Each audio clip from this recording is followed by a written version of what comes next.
Une des maladies de peau qui rendait une personne impure, selon les rites, est la lèpre.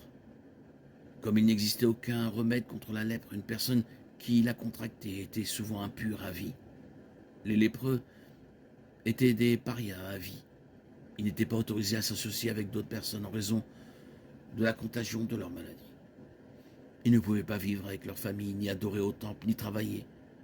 Leur impureté était si grave que s'ils se trouvaient dans un lieu public, ils devaient s'identifier en criant impur, impur, afin que les autres puissent sortir et éviter tout contact avec eux.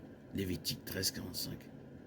Les lépreux devaient se résoudre à mendier, comptant sur la miséricorde des autres pour leur épargner de la nourriture et d'autres nécessités quotidiennes.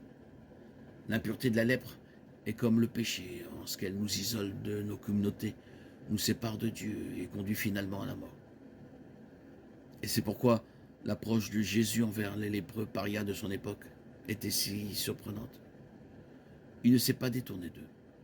Il ne s'est pas écarté du chemin. Il n'a pas reculé avec horreur ou dédain. Il a tendu la main et les a touchés. Et au lieu que leur lèpre rende Jésus impur, sa sainteté a vaincu leur impureté et les a rendus purs. Matthieu 8:1, Luc 17:11. Le pouvoir de Jésus est tel qu'il peut nous débarrasser de toute impureté physique, morale et spirituelle. Quand nous pensons à l'impureté, nous pensons souvent au péché sexuel. L'immoralité sexuelle est certainement incluse dans l'idée biblique d'impureté, mais il y a plus que cela. L'impureté inclut en réalité toutes sortes de péchés et englobe toute activité, pensée, parole ou action qui n'est pas conforme à la volonté de Dieu pour nos vies. Dieu ne nous a pas appelés à l'impureté, mais à la sainteté. 1 Thessaloniciens 4:7.